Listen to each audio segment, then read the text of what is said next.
to'g'risini aytish kerak. Ertaga kimdir baribir chiqadi-da, bu narsa bo'yicha. 180 gradusga o'zgarib ketdi. Ko'kosh yaxshi bo'lib ketishi kerak. 24 mingga yaqin ayollar. O'ziz ham muloqotda bo'lgansiz. Qizimiz pretenziya qilmaganida yana to'polon qilish endi tekshirish o'tkazishi mumkin. Ya'ni bo'lib ketdi. Men to'g'risini aytsam, internetda chiqayotgan ma'lumotlarga ishonmayman. Endi bitta narsa aniq, qizimiz endi shu yerda davolanyapti. Qanaqa ahvolda, keyingi ahvoli bo'yicha baribir rasmiy ma'lumot kerak. Chunki ichki ishlar tomonidan, mana shu klinika tomonidan baribir chunki men bilmayman-da, chunki hozir gapirayotgan odamlar kimdirdan eshitgan narsasi, eshitmagan narsalari o'zini shaxsiy xusumati uchun ham gapiradigan odamlar deb o'ylayman-da. Shuning uchun endi mana shu klinikani faoliyati davomida siz necha yillik tajribaga ega bo'lasiz? Xudo xolasa 24 yillik tajribaga. 24 yillik tajribaga egasiz. Klinika faoliyat davomida bemorlar tomonidan noroziliklar qay darajada bo'lgan? Faqat to'g'risini aytish kerak. Ertaga kimdir baribir chiqadi-da bu narsa bo'yicha-da. Endi agar norozilikchilik yoki asorat, o'lim holatlari deydigan bo'lsa, o'lim holatlari bo'lmagan. Asorat sifatida ikkilamchi jarohat bitish ehtimoli hamma klinikada, любой davlat muassasasida bor. Bunaqa holatda sanoqli bitta ikkita bo'lgan bo'lishi mumkin, lekin bular hammasi o'zimiz oxirigacha davolab chiqarganmiz. Demak, qizimiz pretenziya qilmaganida, jalba qilmaganida, demak qanchadir vaqtda chiqib ketadi demoqchisiz. To'g'ri. Hozir bularning ahvollari unaqa o'limga olib boradigan, sog'liqqa jiddiy zarar yetkazadigan muammo yo'q. Men o'zim o'shaning uchun hayron bo'lib qoldim. Yo'q, shu darajagacha kelganicha xo'p shu narsani gapga tushuntirish bo'lmadi. Boshida tushuntirdi, hammasini to'g'ri tushundilar. Shu где-то 5-6 kun oldin bitta blogermi u, bilmayman kim bo'ladi, bir ayol kishi keldi. Bemorimiz bilan suhbat o'tkazgandan keyin, masalan, Ko'kosh menga do'stdek bo'lib qoldi. Do'st murojaat qildi. Demak, o'ziz ham inson sifatida yaqindan tanishgansiz, to'g'rimi? Ha, mana undan oldin tanimasdim, shu klinikada tanishdik. Mana shu operatsiya jarayonida va undan keyingi mana shu bir oyning ichida yaqindan tanishgansizlar, to'g'rimi? To'g'ri. O'ziz ham muloqotda bo'lgansiz-da? To'g'ri.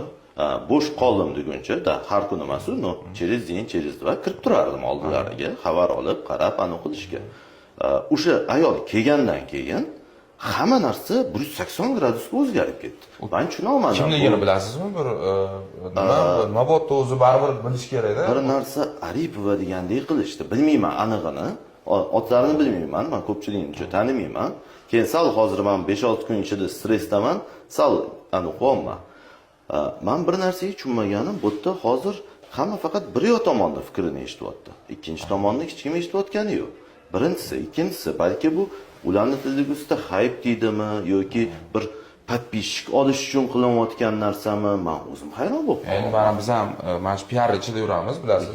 Katta PRlar qilamiz, lekin baribir jiddiy hujjat bilan bo'ladigan ishlar, lekin sog'lik bilan jiddiy odamlar aralashgan joylarda unaqa aralashtirmaymiz.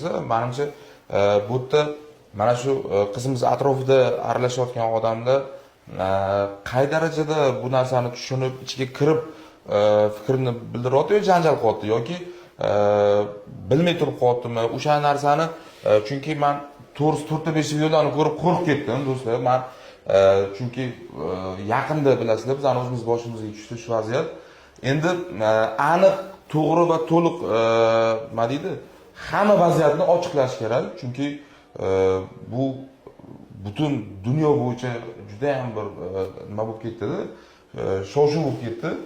Lekin men bitta narsaga hayron qolganim, bizning o'zimiz vaziyatimizda ham yoki mana shu vaziyatda ham faqat bir tomonlama ketayotganligi uchun to'g'ri biz o'zimiz ham yordam beramiz, lekin qanaqadir tashqi kuchlar yoki kimdirlar boshini og'ritish shart emas. Misol uchun pul tomonlama, boshqa tomonlamami, hamma san'atkorlar tayyor ekan. Agar nimadir xarajatlari bo'lsa, agar imkoniyat bo'lsa, agar qabul qilsalar, o'zlarini oldiga ham kiramiz. Agar gaplashib nasib qilgan bo'lsa, uni ham joylashtiramiz.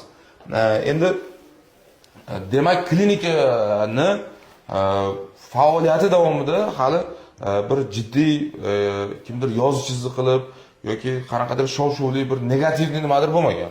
Bunaqa shov-shuvli holatga birinchi marta tushib qoldim. Umumiy olganda nechta odam ishlaydi bu yerda?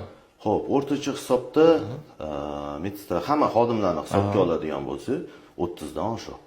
Demak, 20-30 dan oshiq. ortiq jamoa ishlaydigan katta kollektiv klinika. Hozir menga aytishdiki, juda ham ko'p tekinga onaxonlarimiz, ayollarimizga bir qanaqadir muolajalar, operatsiyalar qilingan ekan. Shu rostmi? Shu Bu rost. Bizada oktyabr oyida bepul ginekologik operatsiyalar aksiyasi boshlangan edi. O'tgan oy oxirida bu aksiyani tugatdik.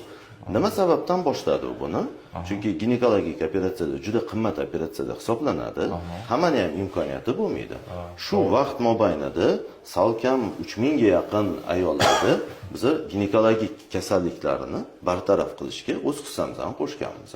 3000 ga yaqin ayollar shu yerda tekinga litseniya qilishgan. To'ppa-to'g'ri. Ularda faqatgina to'lov, tekshiruv bilan dori-darmoniga bo'lgan. Boshqa hech qanaqa tam doktor uchun narsa yoki tam ko'yka uchun unaqa narsa olinmagan.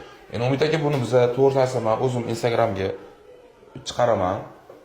Buni yana eshityapsiz. Yana qarang, bu noto'g'ri ma'lumot ertaga qanaqadir boshqa bir anaqa chiqib ketmaydi, to'g'rimi? yo'q, bemalol bizada masalan xohlagan uchrejeniyadan kelib tekshirish o'tkazishi mumkin. Ya'ni Minzdrav, SES bizada hamma narsamizni.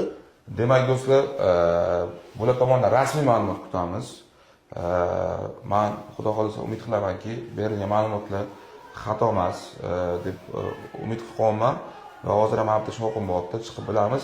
Aka, jamoani ichidan 5-6 vrachlar bilan litsenziyasi hujjatlari bo'yicha bir ko'rib qanaqadir muxlislarimizga shu narsalarni ko'rsatish imkoniyati bor. Bemalol xohlagan vrachga kirib, o'qish. Demak, hozir mana Umid aka ruxsatlari bilan men 4-5 vrachlar bilan gaplashaman. Imkon bo'lishi bilan Kokosh o'zi bilan video joylashtiraman. Kuzatishda davom eting.